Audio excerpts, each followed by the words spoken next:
Welcome back to another GTN Coach's Corner. I'm here to answer all your training related questions.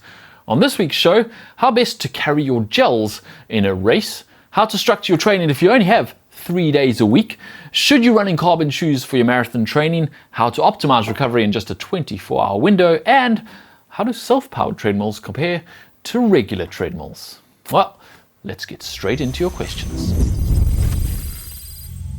Our first question this week is from Paul Alcorn, and he says, hello GTN Coach's Corner. I've been using liquid nutrition on the bike, but I'm considering following PFNH's advice and decoupling my nutrition and hydration. My between the arms bottle will be used for water and electrolytes. My bike does not have integrated storage for gels, so my question is, what gel storage option will be the most aerodynamic on the bike? Well, his current ideas are 1. Tape gels to the top tube, 2. Aftermarket soft-sided bento box attached to the top tube, 3.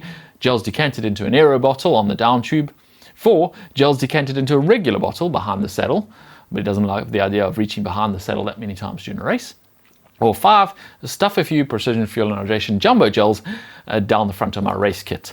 Well, multiple choice he gave me here. I've got options. I'm going to go with option 3, decant your gels into an aero bottle on the down tube. Now I'm going to run through the options here and just explain to them the positive and negatives of each one.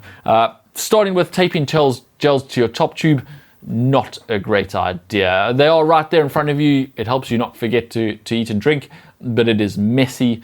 It is not very aerodynamic, and there are definitely better solutions for it. Second, aftermarket soft-sided bento box attached to the top tube. This is a good idea if you have more than just gels. If you also want to put salt tablets in there, if you also want to put a bar, something like that, then it is quite a nice place to have it, provided your bike can fit those things on there. And some bikes actually have specific mounts for that. If not, you do get the ones that attach on there, but generally they're a bit clunky. If you have space directly behind your stem, then great. If not, they can be a bit messy. Gels decanted in your aero bottle on your down tube is my choice here. It is the most aerodynamic, and gels decanted into an aero bottle, you're not going to lose them. You can have all your gels in one place. It's separated from your water and electrolytes, and it is the best solution. And an aero bottle on your down tube looks slick and is aerodynamic. The only issue with decanting your gels into something is that you need to keep track of how much you've had. Now, if you have a bottle that you can see inside it, you can actually mark before the race and go in reverse, obviously, and go in the first hour I need to be here, second hour here, third hour here, and final hour there, etc. So you can actually keep track of how much you had, because you don't want to be guzzling it all down immediately and then realize you don't have anything to get through the second half, or worse, you've eaten too much and your stomach shuts down. Similar, gels decanted regular bottle behind the saddle. This would be my second option if you don't want to put an aero bottle on your down tube. Reaching behind you, you can either practice that, you can do it while you stay in the aero bottle, but if you are going to sit up, every time you want to reach behind you and get that bottle out of your behind the saddle mount, then it's probably not the most aerodynamic solution. And then stuffing your jumbo gels down your tri-suit, definitely not the best option. Firstly, they'll probably slide too far down and not be retrievable, and it's not very comfortable, and of course that means you've got to spend time in T1 actually stuffing them down there and then getting them out and putting them back in between eating them. So I'm going to go with option 3. Put them in an air bottle on your down tube. Okay, next question is from NortBlueE42. Very poetic name there. I have 4 very busy days with work, 13 hours commute, 1 hour strength training, 2 hours of dinner, reading, bedtime prep, and 8 hours of sleep. So I really only have Friday, Saturday, and Sunday available for running. Should I just do Friday and Sunday, or is all 3 days in a row okay? Okay, well, I'm going to presume you're a runner here and running is your focus, although that looks like 4 days of strength training, which is, I'm going to say all 3 days in a row is okay, provided you structure them properly. So either focus on the Friday and the Sunday, make sure that those are the harder days, with Saturday being a slightly easier day, maybe just a few strides and some loosening up. You can either do a hard session on the Friday, easier day on Saturday, and then a longer session on Sunday, or a longer session on the Friday, easier day on the Saturday, and a harder session on the Friday to make the most of those 3 days. However, I would take a good hard look at whether you need 4 strength training sessions in your week, and whether you could rather use one of those strength training sessions as a run session and then balance it a little bit more. Maybe even do a strength training session on the Saturday and change one of those strength sessions that you've got there on your 4 work days into an hour-long run session. That would definitely be better for your running, better for your recovery, and you would get more effective training out of it. So take a good hard look at what you're doing there. Being a weekend warrior and doing all your running in 3 days on the weekend and then 4 days of no running is definitely not the most effective and efficient way to get fit or to prevent injury, really. It's a bit of a strain on your body. So see if you can rearrange things a little bit to make it a little bit more balanced and give your body a little bit of a break so that it can get a little bit faster without the risk. Ben O'Neill asks, GTN Coaches Corner, I've entered to do the Stockholm Marathon on the start of June and treated myself to some carbon-plated trainers, Nike Vaporflies, for the race. So far, I've been using another pair of running trainers that are more cushioned for my longer runs, and I've only tried the new trainers for a couple of shorter, faster runs. Should I be getting used to the carbon-plated trainers for my long runs, building up to the marathon, or should I use my more comfortable pair to put less stress on my legs? Well, this is an interesting question, and it's one that we get quite a lot at the moment. A lot of people are shifting to carbon trainers for obvious reasons. They are faster, but there are some things you need to be aware of with carbon trainers. One of them is, as Ben says, you need to get used to them. You cannot just jump into them on race day. It is nice to strap on something particularly faster on race day, some shoes that are going to make you significantly faster and feel a lot faster, but if you're not used to them, you're opening yourself up to all kinds of risks. The least of them being blisters and rubbing, the worst of them being serious stress and strain on your legs that are not used to that new position. These carbon shoes have an aggressive rocker where they really flex your foot to give you that toe off, but the counter of that is your body needs to be used to doing that. So to answer this question, I would say definitely you need to phase in those carbon shoes. You need to get used to running in them. You don't need to do all your runs in them. You don't particularly need to do your long runs in them.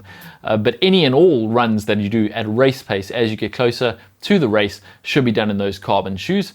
And you should definitely be used to them as possible. So start with just 1 or 2 easy runs a week and gradually build up how many runs you do in those carbon shoes as you get closer to the race, and also how much time at race pace you spend in those carbon shoes. Don't go from I wore them for 2 20-minute jogs and then I ran a full marathon in them. That is definitely a recipe for disaster, and you may find not only are your quads sore the day after the race from running a marathon, everything else might be a little bit sore. So make sure you're used to them, get used to those carbon shoes. I do understand though, however, carbon shoes are expensive and you don't want to wear them out in training. You want to save them for race day, but you do need to make sure your body, your ligaments, your joints, everything are used to that running stride, that running position that those new carbon shoes are going to force you into. It's faster, but it's going to put some strain on your body. Okay, Matthias Lorenzen asks, GTN Coaches Corner, hey guys, I am doing back-to-back race in June. On Saturday, a 5 kilometer, 45 kilometer, 5 kilometer duathlon, and on Sunday, a 70.3 Ironman. How should I structure the 24 hours-ish in between the two races? How would you reckon I'll be able to, and also how would you reckon I'll be able to perform on the Sunday? Whoa, I mean, that's quite a challenge.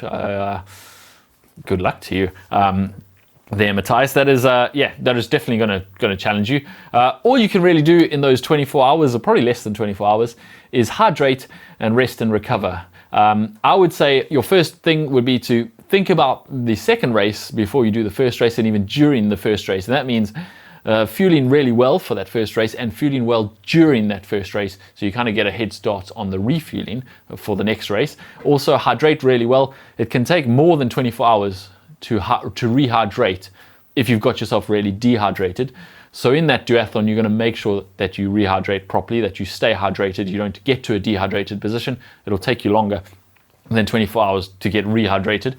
So think about the second race before you do the first race, and then put your feet up and recover. If you can get a massage, do make sure it's light and not too strenuous. Massage boots would also be really good for that recovery and just flushing all those waste products out of your muscles before the Sunday race.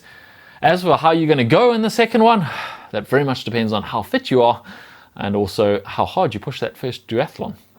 I guess that's up to you. Let us know how it goes when you've done it, because that is a difficult challenge. And our final question this week comes from Jamie Furman, #GTN Coaches Corner. Could you discuss the trade-offs of self-powered treadmills versus standard treadmills? Now this is interesting because we did a video a little while ago where we did how long can you run a marathon world record pace on a self-powered treadmill, and they use these self-powered treadmills in like the arena games and such, and not many people actually use them for general training. It is interesting because they are not the same as a normal treadmill. The main difference being obviously a self-powered treadmill, you generate the power, which means It's a little bit more like running outdoors, because if you slow down, it slows down. If you go faster, it goes. So you have to put the power in. Whereas a normal treadmill, a motor is putting the power in, and you really just have to stay in one place.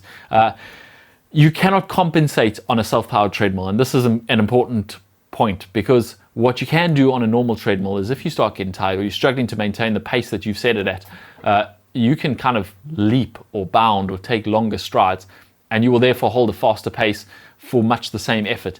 You can't do that on a self-powered treadmill, and therefore they are harder, they are more strenuous. It is that much harder to maintain the pace that you want to hold. It is that much harder to do specific intervals on it. However, it is arguably more specific to training outside. It's going to therefore translate better to racing outside and out on the real world. So therefore, perhaps they're better. I think this probably warrants a full investigative video, and I think we're going to have to put that in the schedule and actually do that, because I can't really answer that question here and now. To be honest, I've not done much running on a self-powered treadmill. I've only ever really run on a normal standard treadmill that has a motor and powers it for you. So I don't really know. The minimal experience I do have on it, I've found that it is much harder, much more work, but therefore obviously much more specific to outdoors. It does take some getting used to though. Yeah. Watch this space. A video coming on that soon, I think. I hope that answers your question, and I hope it answers all your questions. If you have your own questions, remember, leave them down below. Use the hashtag GTN Coaches Corner below this video or in the comment section of any of our videos, and we could be answering your questions in an upcoming Coaches Corner. Thanks for watching, and happy racing.